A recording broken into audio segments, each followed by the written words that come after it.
This is the tournament recap video for the first Texas Bass Nation Southeast qualifier of the 2025-2026 season. This is my senior year. I'm doing kind of like I did a little bit of last year. I'm doing a recap after every tournament, or trying to do a recap after every tournament.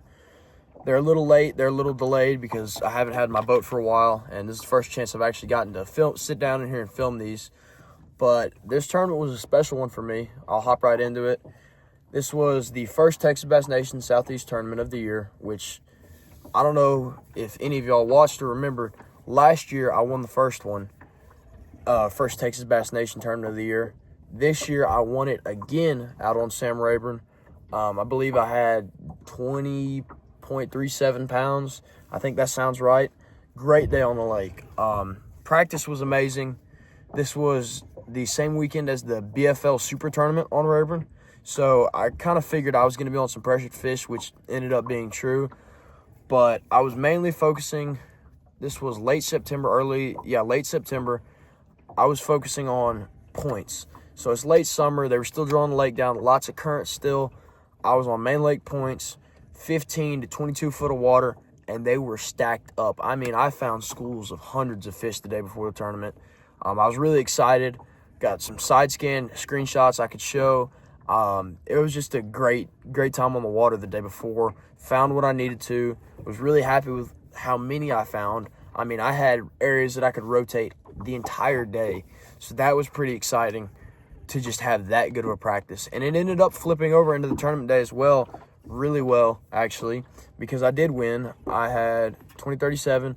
I had an 8-pounder, 411, which I think might have swung 5 actually on the scale, and then a high 3, and then some little scrappy 2s, which I had the chance to get rid of, but didn't really affect anything in the long run.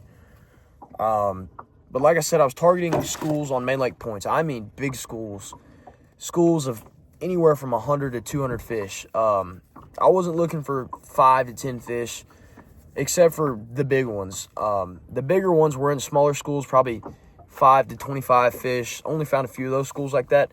But what I was really looking for was those mega schools that you could rip that crankbait through and just catch 2 to 4 pounders all day. And that's what I found.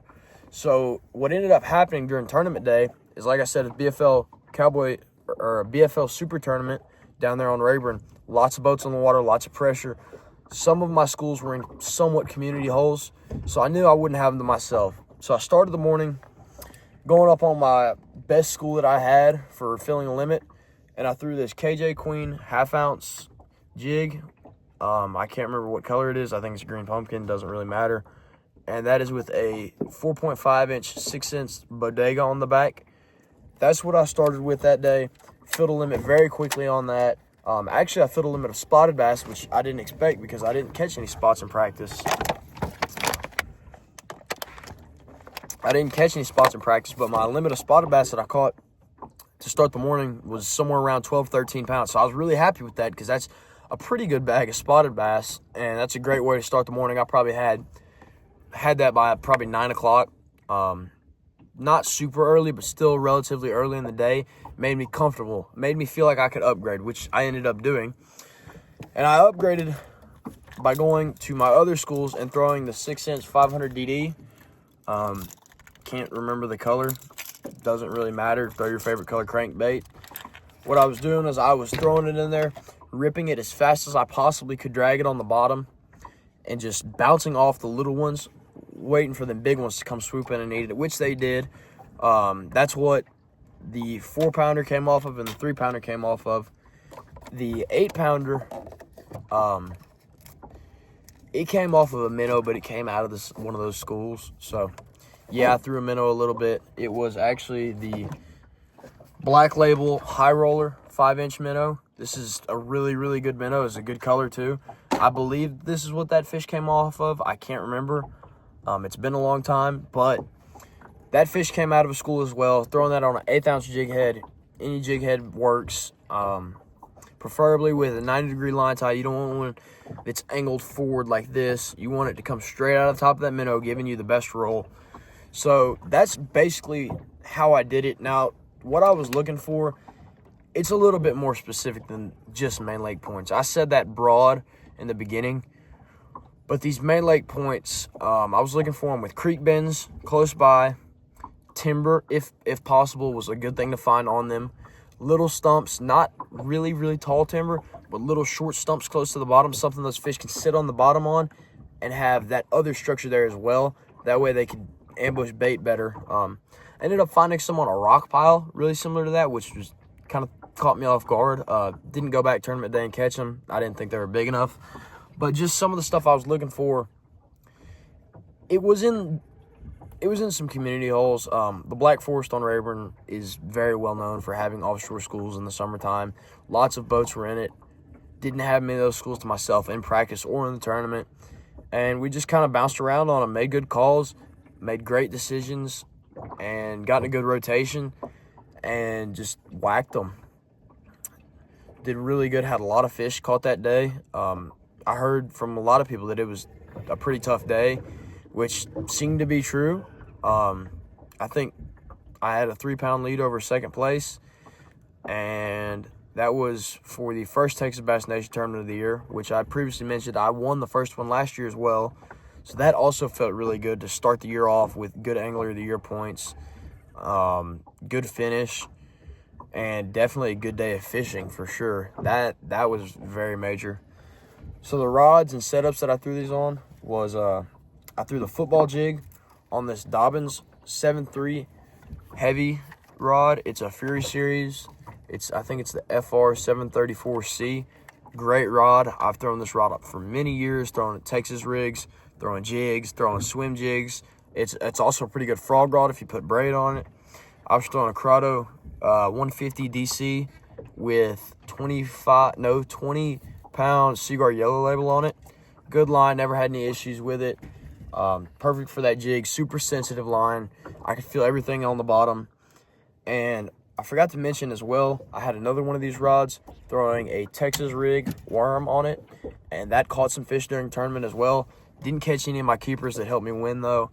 And then this crankbait, this 500 DD, I was throwing that on an Edge Rods 7-foot 5-inch mod fast medium heavy.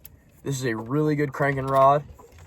Super sensitive. You can feel everything you're coming across the bottom on, and you can feel when it loads up for those fish and it keeps them pinned, because that rod's got good parabolic action for throwing a crankbait that's in a larger size. So 400 and 500 DDs are pretty good on this rod. Solid rod for it.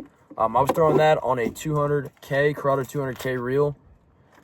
Not an amazing reel for the job. 6.2 to 1 ratio. I would have liked a faster reel, but I just don't have one for cranking, or I didn't have one at the time. I would like an 8.4 because I'm trying to keep that crankbait on the bottom, going as fast as it can, trying to get a reaction strike and really fire those schools up. So I was throwing that on 12-pound Seaguar, a Braze X actually, because that I was bouncing more around the stumps. It's lighter line. I didn't want to get wrapped up. I did get wrapped up a few times in stumps and had to break some crankbaits off. But overall, 12-pound is what I throw for crankbaits most of the time. Not normally a Braze X. I usually throw yellow label as well, but Seaguar or Braze X was my choice for this tournament just because I was around those stumps that were barely off the bottom or those rock piles. And the fish were there. The fish were hugging tight to them, very tight to them. On the side scan, they were almost casting no shadow.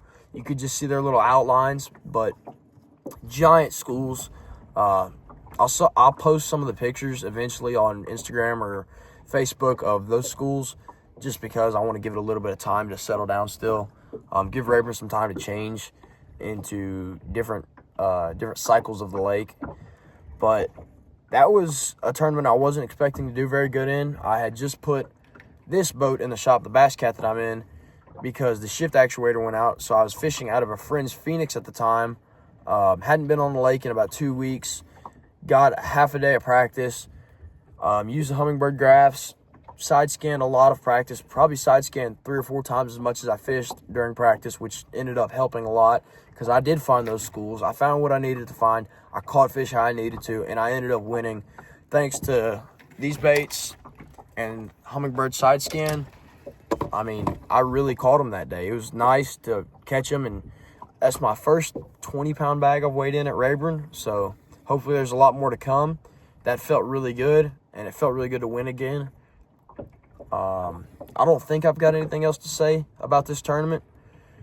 Please, if you have any questions, shoot me a message on Instagram, comment on the YouTube video, any of that, I'll answer them. I'll try to be as helpful as I can without being too specific. Thank you for watching.